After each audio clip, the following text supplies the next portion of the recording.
En el parte de otro. grabar en el equipo. Listo. Entonces podemos empezar. Las personas ya me están oyendo. Sí, ujú, claro que sí. Muchísimas gracias. Gracias, Andrea. Hasta luego. Buenos días. Adriana tiene una pregunta por ahí. Con el tema de la energía me tendré que conectarse. Sí, esta clase quedará grabada. Sí, Adriana, estamos grabando. Buenos días a las personas que están conectadas. Veo, ya somos 12 participantes. Em, Como ustedes saben, el objetivo de esta sesión es hacerla muy interactiva. Nuevamente les saludo, mi nombre es Javier Dávalos. Yo soy consultor externo de la Asociación Interamericana para la Defensa del Ambiente en relación a temas de negociaciones climáticas en el acuerdo principal de cambio climático, que es el Acuerdo de París. Y por otro lado, estoy terminando mi doctorado en la ciudad de Madrid en relaciones internacionales, específicamente en relación al régimen del clima y el litigio climático en América Latina. Eh, Estuvimos en una sesión inicial hace una semana donde pudimos hablar sobre los temas principales que motivan a ustedes como grupo de estudiantes para aprender más sobre la normativa climática, es decir, las leyes, reglamentos, políticas públicas que guían la acción climática tanto en Ecuador y para esto ustedes hicieron lecturas y ejercicios sobre el Código Orgánico del Ambiente, el reglamento al Código Orgánico del Ambiente, eh, los planes nacionales tanto de mitigación como de adaptación y entiendo que también la contribución nacionalmente determinada entregada por Ecuador hace algunos años. Ahora, como saben, está siendo preparada la segunda contribución nacionalmente determinada o NDC, que se debe presentar antes de febrero del 2025 ante el Convenio Marco de Naciones Unidas sobre Cambio Climático, que ese es el otro lado del régimen internacional del clima, así como existe un régimen local, nacional, en la jurisdicción ecuatoriana, que nace a partir de las obligaciones climáticas y ambientales del Estado ecuatoriano. Existe también un régimen internacional, que es al cual el país se somete para afrontar este problema global, que es la crisis climática, el calentamiento global, el cambio climático. Este régimen está compuesto por diversos instrumentos internacionales, principalmente el Convenio Marco de Naciones Unidas sobre Cambio Climático del año 92, adoptado en la Conferencia de Río de Janeiro, y posteriormente el ya inexistente Protocolo de Kioto, que trató de mejorar el sistema de implementación del Convenio Marco sin mayor éxito, más bien diríamos que con muchos fracasos, y el creado recientemente, en términos relativos, porque han pasado ya alrededor de 15 años, Acuerdo de París. De hecho, es del 2015, entonces no son 15 años, un poco menos, 9 años. Em, ya se dio la primera ronda, eso sí, de balance global de la implementación de este acuerdo. El año pasado se emitió el primer Global Stock Take o balance global. Si podemos cerrar los micrófonos, por favor. Gracias. En el cual se estableció la necesidad de acelerar la acción climática con el fin de cumplir la transición energética para abandonar los sistemas basados en energías fósiles y pasar a sistemas donde dupliquemos las energías renovables, tripliquemos la eficiencia energética y realicemos prácticas agrícolas y de manejo de residuos y de uso y cambio de uso de suelo más sostenibles, entre otras medidas que se deben adoptar. Este régimen internacional es el que obliga al Estado ecuatoriano, como les decía, a emitir NDCs, NAPs o National Adaptation Programs, y realizar todos los procesos de monitoreo, verificación y transparencia para el inventario de emisiones del país. Entonces, espero que hayan tenido unas lecturas interesantes, espero que hayan hecho los ejercicios y en este momento, después de esta breve introducción, quisiera abrir los micrófonos para que ustedes me puedan comentar cuáles son sus principales inquietudes, sobre qué tema sienten que necesitan profundizar, tal vez que comparta links con mayor información con ustedes, y que podamos establecer conversaciones sobre los temas que les hayan parecido interesantes o sobre los cuales requieran profundizar. Ese es el objetivo de la clase del día de hoy, que aprovechemos lo que queda de esta hora, aproximadamente 50 minutos, para hacer ya algunos intercambios que les permitan, y a mí también, por supuesto, aprender con ustedes y profundizar en algunos temas de la normativa climática, tanto del Ecuador como a nivel internacional.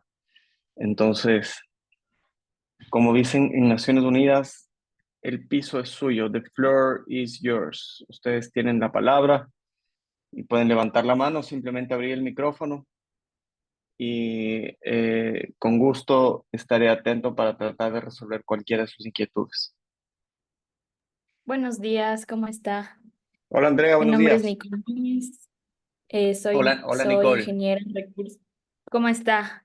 Soy ingeniera en recursos naturales renovables y me interesa a mí bastante aprender sobre todo lo que sea referenciado al carbono y Acuerdo de París, los bonos de carbono, las normativas, porque a mí me interesa mucho ya que yo hice un estudio de carbono orgánico en páramos en la ciudad de Riobamba, bueno, en Riobamba y en Guaranda.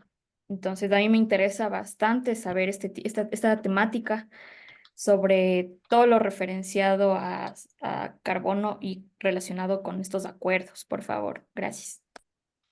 Muy bien, Nicole, gracias. Quizás podemos dar algunas preguntas más.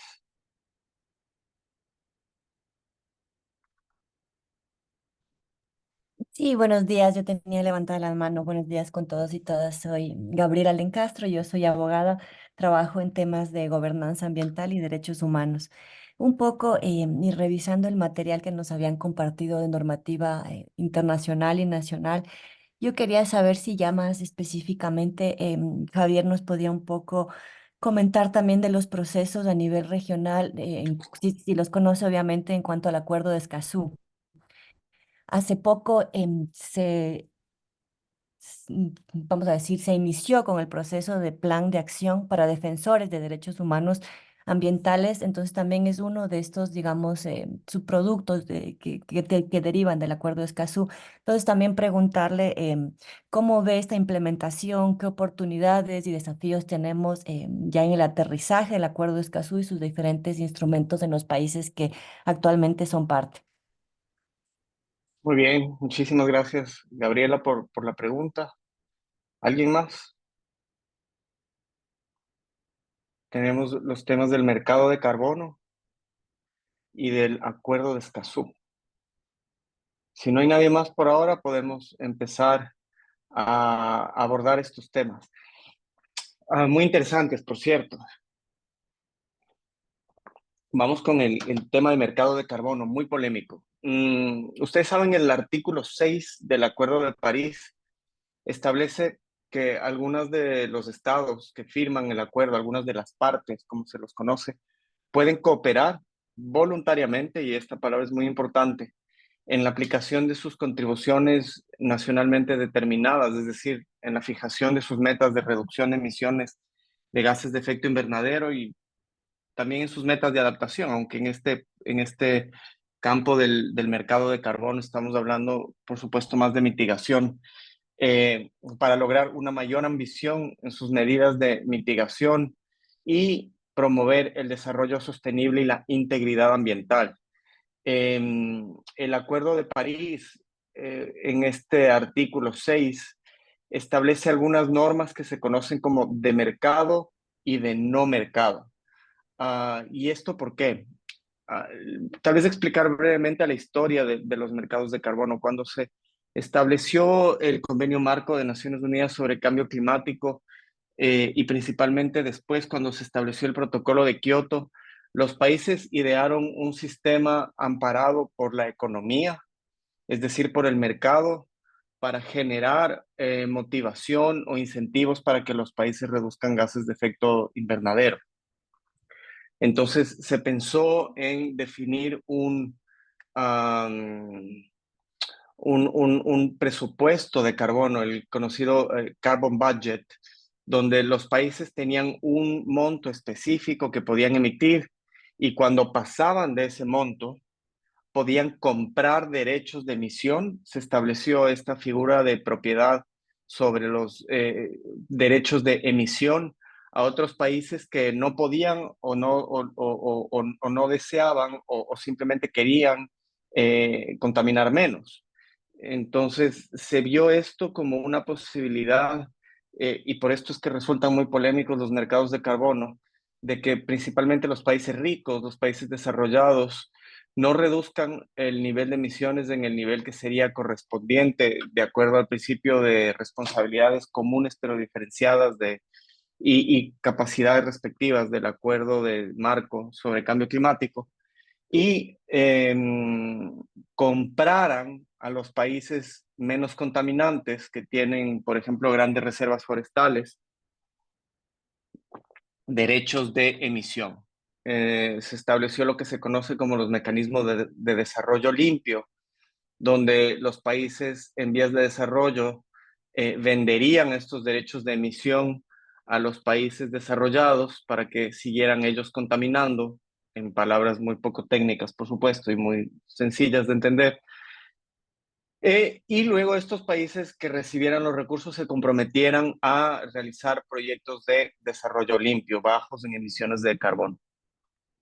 Este parecía un mecanismo bastante bueno para a través del mercado, dar incentivos a los países en desarrollo para que no sigan la misma senda de industrialización contaminante que siguieron los países desarrollados de Europa, Estados Unidos, Japón, al inicio de la industrialización, Canadá, y por supuesto posteriormente China, India, los tigres asiáticos, los BRICS, y ahora podemos decir que en general, salvo pocas excepciones, la gran mayoría de los países fundamentan sus sistemas energéticos en combustibles fósiles. Eh, Sin embargo, esto generó dificultades en relación a, por ejemplo, los derechos territoriales. Y les voy a poner un ejemplo de nuestro país, del programa Sociobosque, a través de Red Plus, este programa de Naciones Unidas, estableció la posibilidad de pagos por conservación. No es necesariamente lo mismo que el mercado de carbono al que me estaba refiriendo antes, pero nos sirve para poner el ejemplo de las dificultades que genera en relación a los derechos territoriales cuando se paga a comunidades por mantener el bosque primario en pie, pero luego estas comunidades empiezan a sentir una carga especialmente pesada en términos de obligaciones que estos contratos pueden generar cuando ellos reciben un incentivo financiero, pero ya no pueden utilizar el bosque para construcción de canoas, de barcos, de viviendas. Ojo, no estoy hablando de la tala industrial, sino del uso de acuerdo a la cosmovisión de los pueblos ancestrales, donde existen, por lo general, en territorios comunitarios, estos bosques que deben ser conservados. Eh, y empezó entonces a haber dificultades en relación a quién era el titular del derecho de uso y usufructo de esas tierras. No había una polémica específica sobre la propiedad de las mismas, pero sí sobre los derechos de uso y de usufructo. Eh, y luego en el mercado de carbono empezaron a suceder temas similares porque empezó a existir compañías que se dedicaban a realizar estos contratos y vender derechos de emisiones a países o empresas y reconocer cantidades muy ínfimas a los propietarios de las tierras. Entonces, el mercado, ustedes saben que puede ser más o menos regulado de acuerdo al sistema económico y político de un país. Puede haber un mercado con mucha regulación, un mercado sin ningún tipo de regulación. Y también eso genera que, de acuerdo a la oferta y la demanda, los precios de las toneladas de carbono puedan definirse de varias maneras. de esta forma se establecieron algunos mercados en Europa, otro mercado a nivel mundial, y empezó a darse esto de una manera muy desordenada. Al mismo tiempo, esta idea de un presupuesto de carbono para cada país es muy difícil de medir, porque los sistemas de medición no son iguales y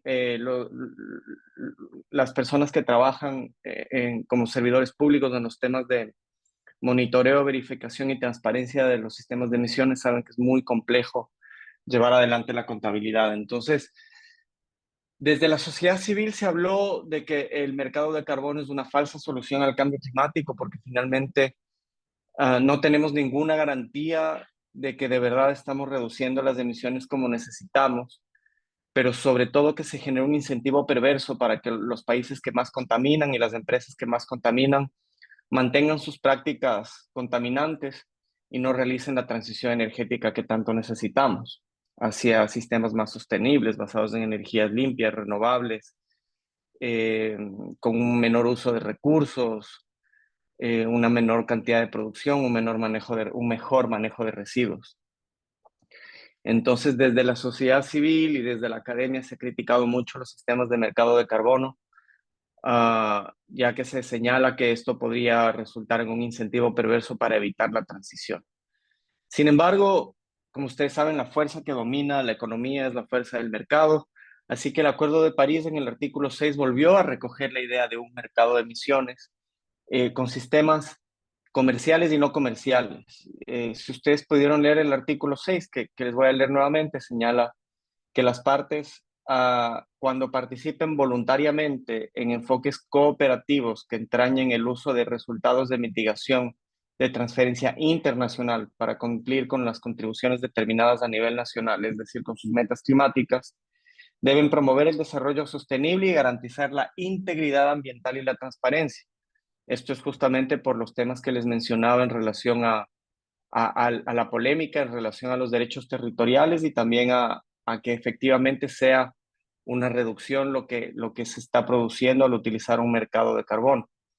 También en la gobernanza y aplicar una contabilidad robusta, nuevamente, si ven como todos los candados que intenta poner este artículo, entre otras cosas para asegurar la ausencia de doble cómputo, es decir, que la reducción de emisiones que se asigna al país que compra el derecho de emisión no se cuente también porque un país como Ecuador dice, bueno, yo no he talado un bosque en el Yasuní, entonces se debe considerar eso como parte de mi contribución nacionalmente determinada, que de paso es lo que debería hacer el país en su NDC, ahora que está obligado a cerrar los campos petroleros, debería incluir esa reducción de emisiones en su NDC, pero bueno, ese es otro tema del cual podemos hablar después.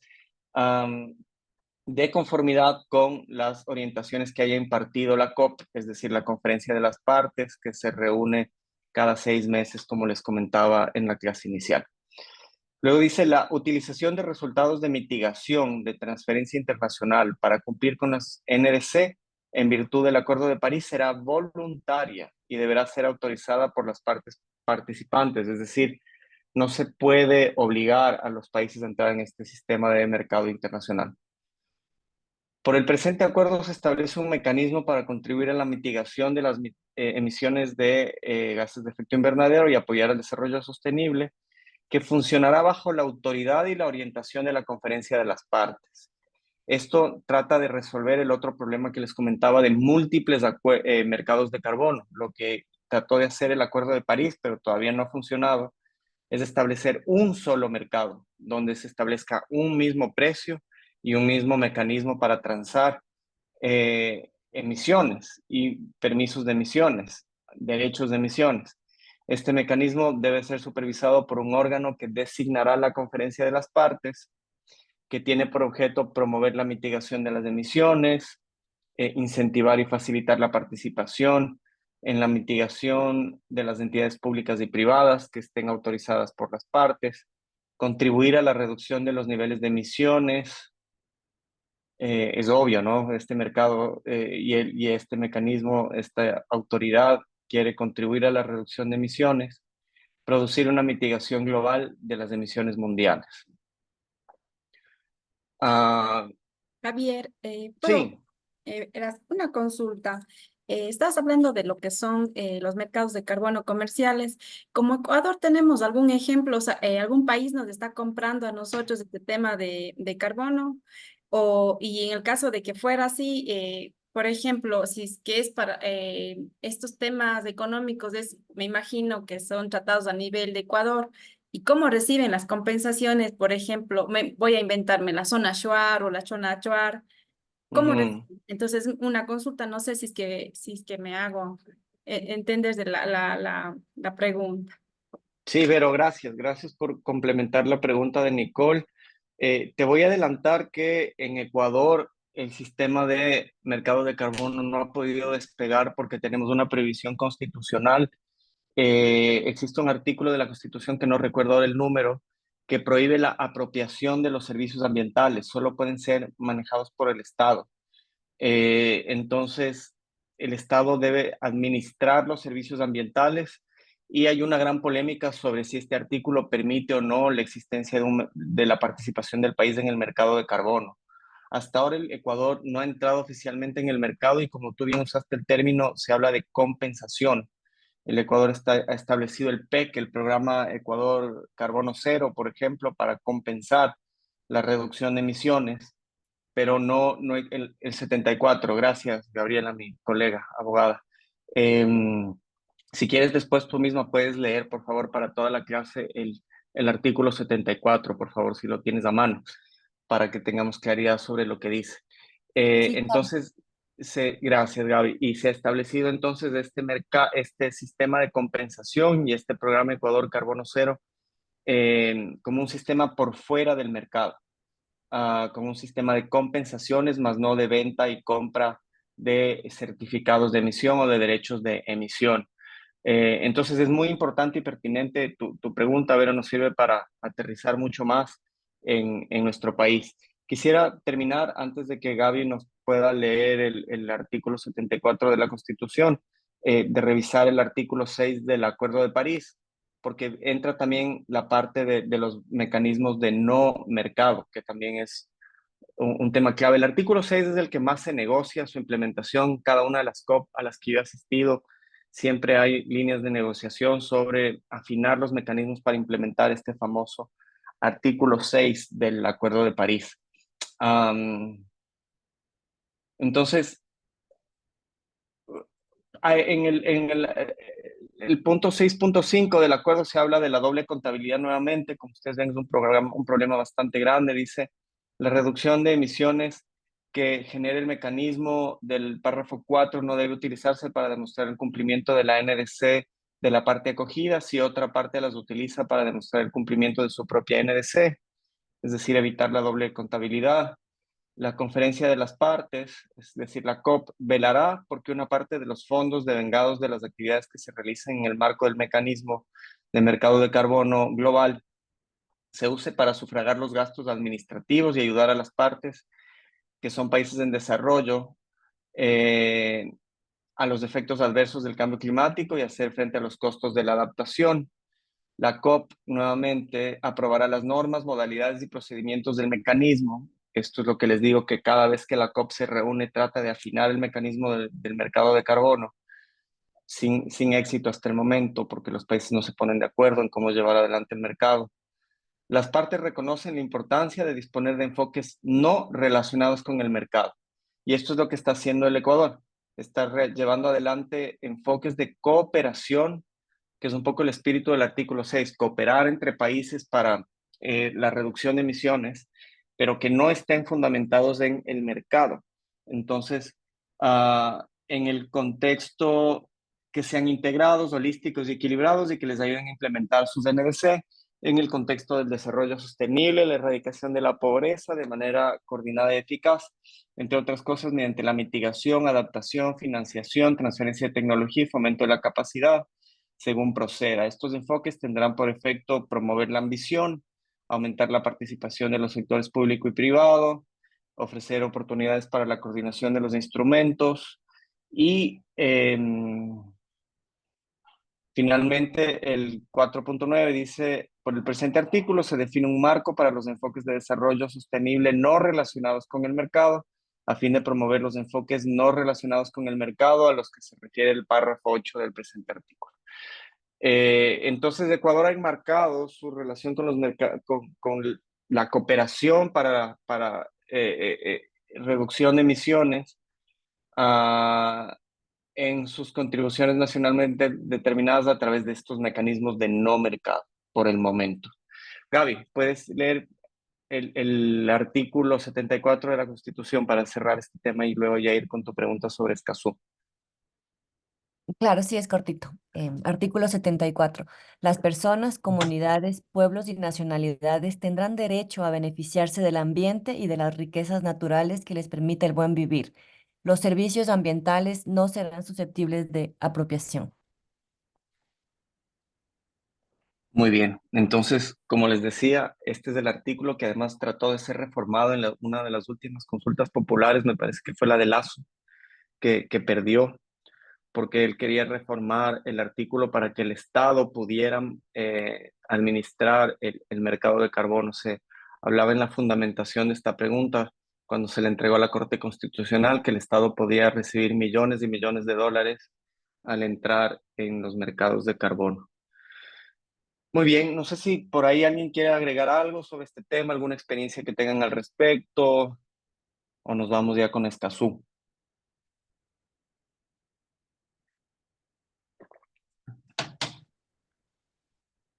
Muy bien, si nadie se anima, también pueden abrir el micrófono después.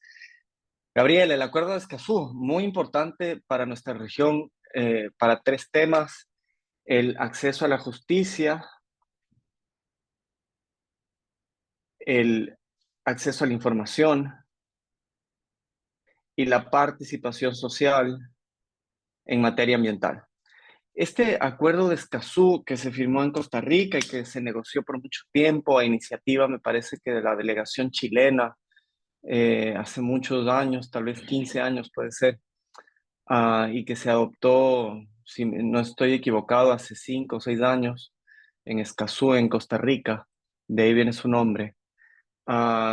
Se inspira en el acuerdo de Aarhus o Aarhus, no sé cómo se pronuncia exactamente, una ciudad europea, me parece en Suecia, que estableció un acuerdo en esta materia, justamente acceso a la justicia, acceso a la información y participación en las decisiones ambientales en relación a los temas relacionados con el ambiente en Europa.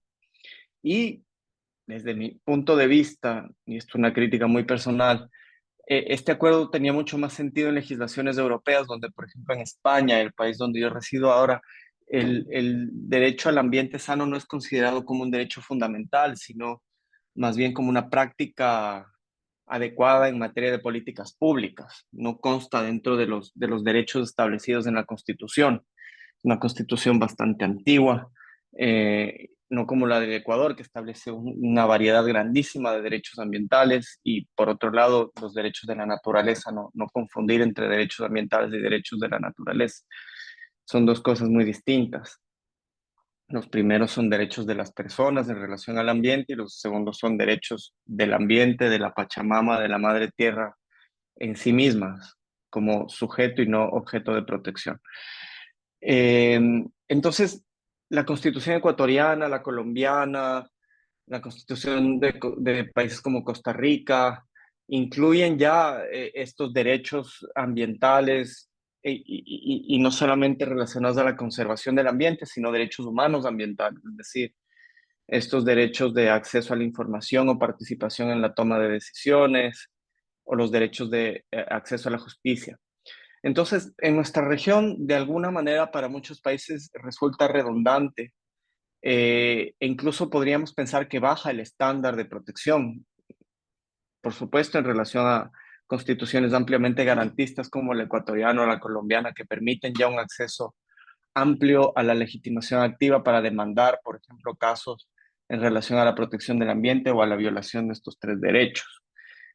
Sin embargo, otras jurisdicciones que son más reacias a la legitimación activa de organizaciones ambientales, como la mexicana, por ejemplo, sí se benefician de la existencia de un acuerdo como el Acuerdo de Escazú.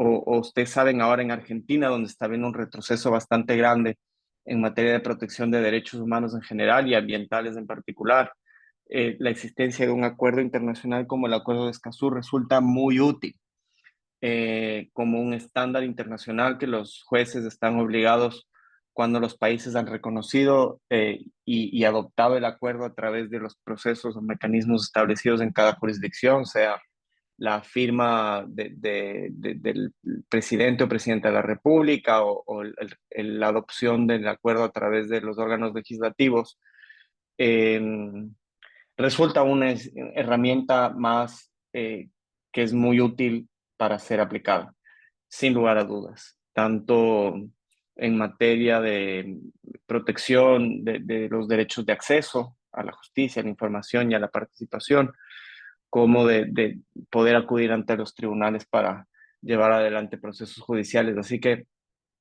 lo que yo diría es que en países como Ecuador, donde los niveles de protección constitucionales son más altos que los del Acuerdo de Escazú, tratemos de aplicar la constitución tan progresista que tenemos, al menos en el papel, y en los países donde el nivel de protección constitucional es más bajo, podemos valernos del Acuerdo de Escazú para la protección de los derechos. Eso es lo que podría comentar, Gabriela. No sé si eso responde a tu pregunta o quisieras profundizar en alguna experiencia que hayas tenido en relación a este acuerdo.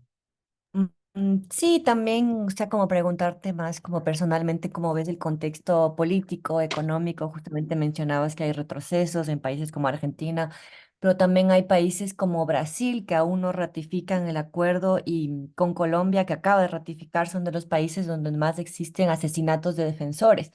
Sí, Entonces también es un contexto complejo. ¿Qué va a pasar? ¿Habrá más rectificaciones o se va a quedar quizás ahí un poco estancado?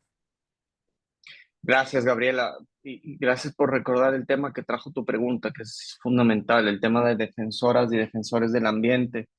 Desgraciadamente, América Latina es la zona del mundo más peligrosa para ejercer los derechos ambientales y reclamar justicia ambiental, justicia climática. Países como Colombia, México, desgraciadamente Ecuador, muchos países de Centroamérica como Guatemala, Honduras, son de los países donde la tasa de asesinatos y de amenazas a la integridad física de los defensoras y defensores del ambiente son más altas, ¿no? Tema complejísimo, desgraciadamente un tema muy duro, pero muy real en nuestros países. Um, Nos ha tocado ver de cerca algunos casos en nuestro país también de asesinatos y agresiones a defensores del ambiente, así que el último del compañero que estaba encargado de los temas internacionales en la CONAIE hace un par de años, se me escapa ahora el nombre, que fue desgraciadamente asesinado por realizar procesos de resistencia a la explotación de recursos en su territorio. El caso de Bosco Bizum también hace muchos años, en fin, más casos de los que nos gustaría definitivamente estar haciendo referencia. Entonces, en un contexto como el latinoamericano, vale la pena también reconocer la existencia del Acuerdo de Escazú como una herramienta jurídica adicional para tratar de llevar adelante una defensa de los derechos humanos y de los derechos eh, de acceso a la participación y a la justicia, ¿no? Así que sí, sí, Gaby, gracias por igual traer este tema, que es muy duro en una clase como esta de normativa climática, que tiene una relación definitiva con la normativa ambiental. Vale la pena que aterricemos un poco en la realidad de nuestros países, ¿no? A veces cuando hablamos de los temas jurídicos en relación a los derechos ambientales, todo suena muy bien en el papel, pero ya lo que se aplica en la realidad es muy distinto. Así que te agradezco por habernos traído ese punto que nos aterriza mucho en la realidad y nos llama y nos convoca a la acción también.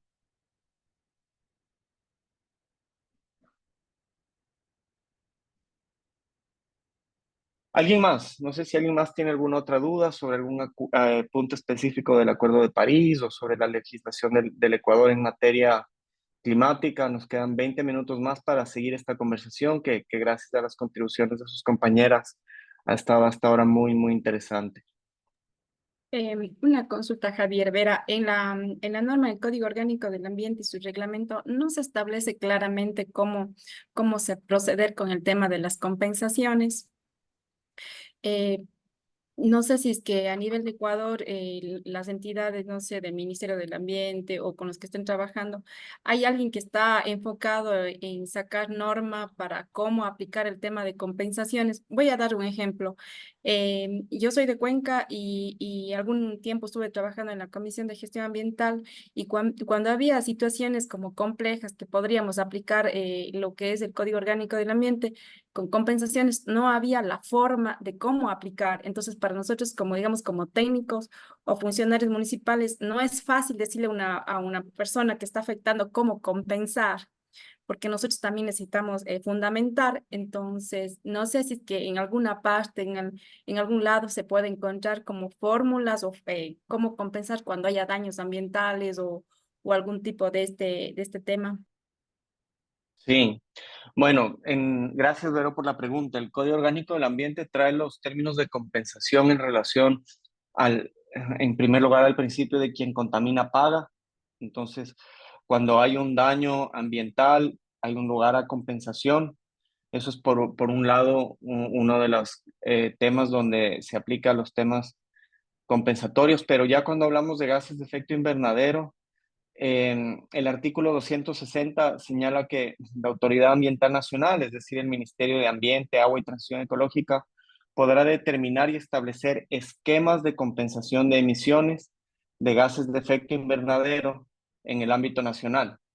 Estos esquemas de compensación deben ser reconocidos por la Autoridad Ambiental Nacional o compatibles con instrumentos ratificados por el Estado, es decir, el Acuerdo de París y la Política Nacional de Cambio Climático, que es uno de los documentos en materia de política climática a nivel nacional. Los inventarios de gases de efecto invernadero, la contabilidad de reducción de emisiones y los esquemas de compensación serán regulados por la Autoridad Ambiental Nacional. Entonces, el Código Orgánico del Ambiente deja abierta la puerta para que sea el Ministerio del Ambiente, a través de acuerdos ministeriales, quien establezca cómo se vayan a llevar adelante estos mecanismos o esquemas de compensación. Y ahí tendríamos que entrar a revisar el reglamento Alcoa, porque si mal no recuerdo, se establecieron algunos mecanismos ahí. No sé, Vero, si tú has visto en el reglamento cómo se maneja ese tema.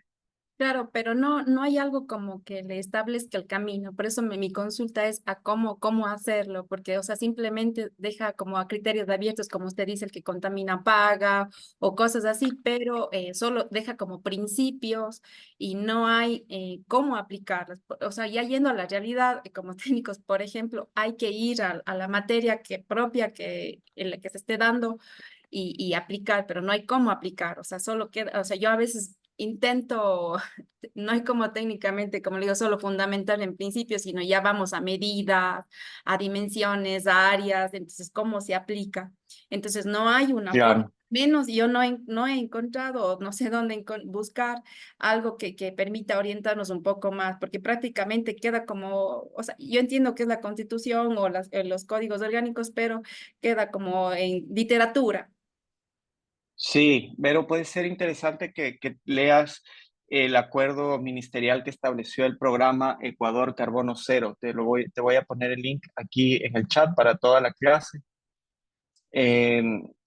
Como les decía al inicio, me parece que es de las experiencias más concretas que el país ha tenido en relación al tema de mercado de carbono, de los esquemas de compensación, para hablar con más propiedad.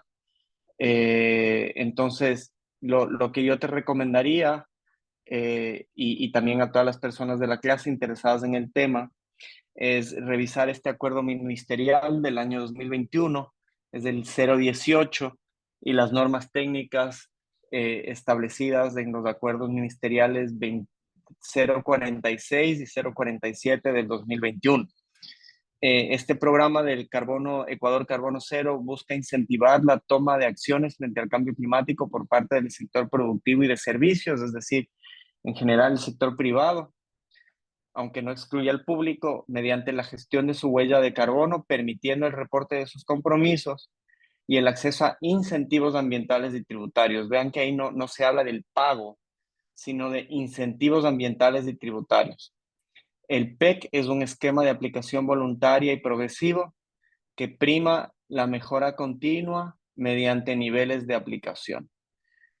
Y hay tres niveles. En el programa de carbón, Ecuador Carbono Cero, la primera es la cuantificación de emisiones, la segunda es ya la reducción y la tercera es la neutralidad.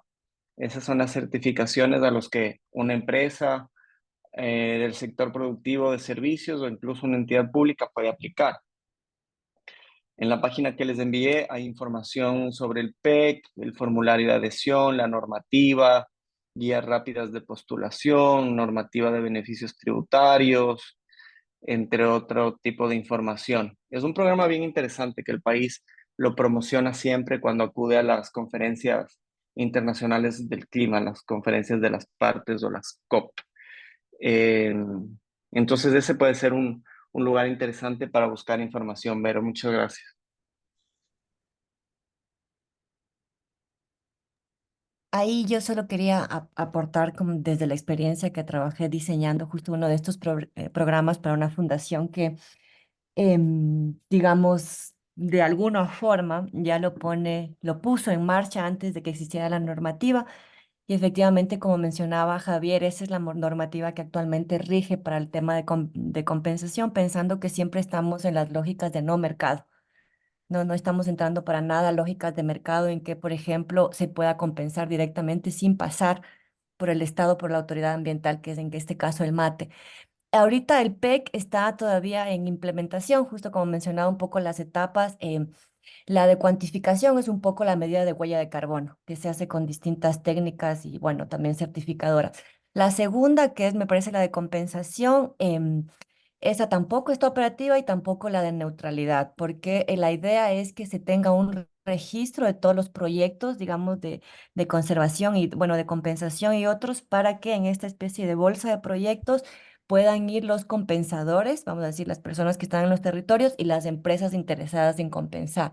Luego, ya partiendo un poco de la experiencia, yo trabajé en un proyecto que ya lo hace y un poco ahí quizás contar que hay como dos elementos importantes y ellos para cuantificar justamente cuánto está compensando determinado territorio, tienen un sistema de MRV con parcelas de monitoreo. Entonces lo que ellos es un poco miden cuál es la capacidad de absorción, vamos a decir, de estas parcelas y esto lo cuantifican y pueden proponer lo que ellos llaman créditos, pero en realidad no son créditos porque en Ecuador no existe un mercado de carbono, pero así lo hacen. Y básicamente es un esquema de compensación, como muchos otros que existen, es conservación, pero llevada a otros términos, como lo que mencionaba Javier también, que se hace desde hace mucho tiempo ya con proyectos como derivados de Red Más, como Socio Bosque y otro. Entonces, un poco pago por conservación.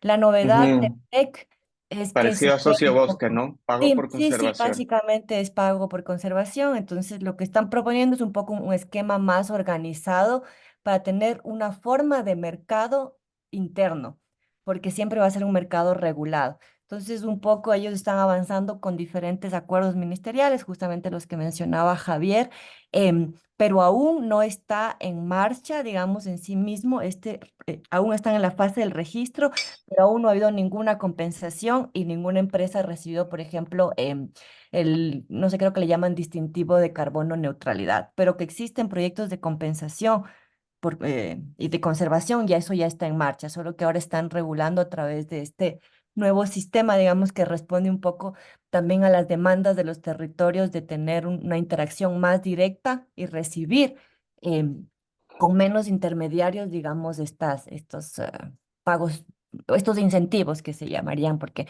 no se puede usar justamente el término pago por este candado de la Constitución que dice que los servicios ambientales no pueden ser susceptibles de apropiación. Entonces es un poco contarte desde la experiencia que ya se hace, de hecho Fundación Futuro es la que lo hace, ya con un esquema que se adelantó un poco a esta normativa. Excelente, Gabriela. Gracias por tu aporte, muy, muy útil para toda la clase. Dos preguntas muy puntuales. Hablaste de MDB, ¿qué significa la sigla para todas y todos? ¿Cuál era? ¿Cuál dije? MRV, monitoreo, Ah, verificación y reporte. exacto. Son los Sí, mecanismos sí, sí. establecidos para mirar, digamos, qué tanto un proyecto está realizando captura de carbono o absteniéndose de emitir para luego integrar al inventario nacional, los MRB. Muy bien. Y la otra pregunta es, ¿qué tipo de incentivos son los que existen en el programa Ecuador Carbono Cero? Si tienes conocimiento sobre eso.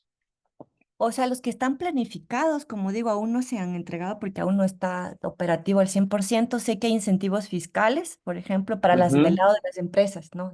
Hay de los Sí, dos lados, de los compensadores, o sea, de los que están en los territorios y del lado de las empresas. Sé que hay cuestiones, me imagino, de exención de impuestos, también facilitación de créditos y obviamente una cuestión reputacional por tener esta distintivo. Y del lado de las personas que conservan en sí mismo ya sería un pago, ¿no? Que le llaman incentivo, pero sería el pago en sí mismo por la conservación. Todo esto parecido a certificado por la Sociobosque, autoridad. ¿no? Sí, básicamente es una reinvención de esos esquemas. Muy bien. Y todo certificado por la Autoridad Ambiental Nacional, ibas a decir.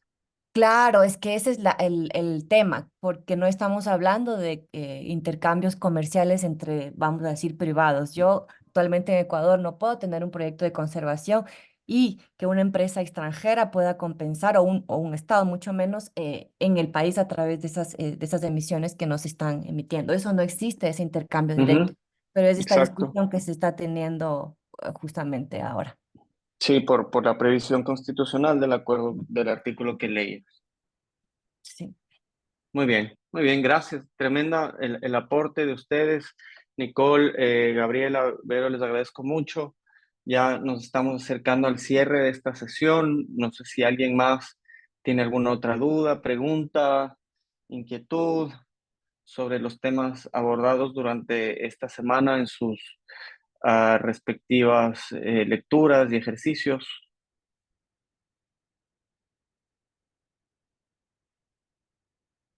Bueno, si no es así, podemos empezar ya a cerrar la sesión. Les agradezco mucho. Este sistema que ha establecido la universidad es bastante útil, me parece, porque deja en la responsabilidad de ustedes como estudiantes tanto motivarse al inicio de las clases en la primera clase y luego llevar adelante su trabajo de materiales ya online y luego en la última sesión traer inquietudes y aportes como han hecho sus compañeras del día de hoy. Para mí ha sido un gusto igual compartir estas dos sesiones con ustedes. Espero que haya sido de provecho. Mi correo electrónico lo pueden encontrar con Andrea si quieren mantenerse en contacto. Y de mi parte, muchísimas gracias. Que tengan un buen resto de sábado en medio de cortes de luz.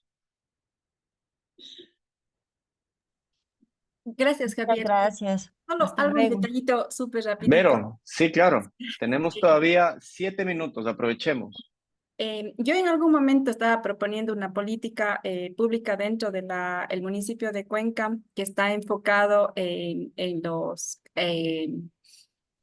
funcionarios públicos. No sé si qué tan descabellada es esto, pero la intención es, muchos funcionarios públicos salen de viaje y obviamente utilizan lo que son los dineros del municipio, es decir, dinero del gobierno para diferentes tipos de actividades, vuela.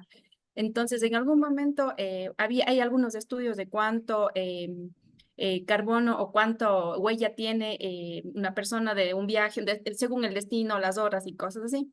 Entonces, Sí, yo he determinado más o menos aproximadamente cuánto podía un funcionario, o sea, cuánta huella por destino, cuáles son los principales destinos principalmente. Y en función de eso, establecer que estos funcionarios deban contribuir a la localidad con lo que son reforestación. Entonces, ok. era mi idea. En algún momento me quedé pausada porque salió algún tema de una norma del tema de vuelos, pero esa era la intención porque generalmente salen mucho y es dinero del gobierno y aparte, digamos que se benefician, pero no hay una retribución. Entiendo que la mayor parte de las veces van por actividades propias de la institución, pero seamos realistas, aprovechan muchos de los concejales de al menos pasa en la ciudad de nosotros que aprovechan estos espacios para salir y no hay una compensación verdadera a la ciudad. Entonces era una forma de ponerles un pequeño candadito para que ellos retribuyan a la ciudad, ya se están yendo de viaje, están haciendo su actividad, pero también se están paseando. Entonces, la idea era poner un poco por ese lado una pequeña política a nivel local para que salgan, sí, pero también den un aporte a la ciudad. Bien, qué interesante ver lo que me cuentas. Efectivamente, cuando nos desplazamos por motivos de trabajo, hay una huella de carbono que se genera por viajes en avión, incluso transporte terrestre, eh, y generar mecanismos de compensación es algo que ya muchos países lo hacen, ¿no? Y muchas empresas también. Cada vez que hay un viaje, algunas incluso las mismas empresas aeronáuticas tienen programas de mercados de carbono donde uno paga por sus emisiones y de alguna manera luego ellas supuestamente invierten en programas de conservación como los que tú mencionas. A mí me parece una reflexión interesante la que haces cuando una persona viaja financiado por dinero público y que además de, por supuesto, la experiencia de trabajar y de aportar en las funciones que deba realizar en ese viaje, todos somos personas y aprovechamos para mirar un poco alrededor, comer otra cosa y comprar un librito, lo que sea por ahí, un recuerdo, darse un paseo y que eso pueda ser compensado hacia la comunidad me parece interesante. Ya el mecanismo habría que pensarlo bien, ¿no? Porque estoy pensando en una persona que ya viajar también para quienes tenemos familia, a veces es un asunto complejo y luego tener que invertirle más horas a un programa de reforestación o algo así, si bien es beneficioso tanto para el ecosistema como para la persona que siembra, puede ser muy perjudicial para el matrimonio, tal vez, ¿no? Entonces, habría que ver cuál es el mecanismo para que las personas que viajan o viajamos podamos regresar con semillitas para sembrar eh, en nuestras ciudades, ¿no? No necesariamente literalmente semillas, pero sí como hacer algún tipo de contribución en relación a esos viajes y, por supuesto, estoy de acuerdo en que mientras más como ciudadanos y ciudadanas participemos en programas de reforestación, sea por obligación, sea voluntariamente, creo que la política tendría muchísimo sentido.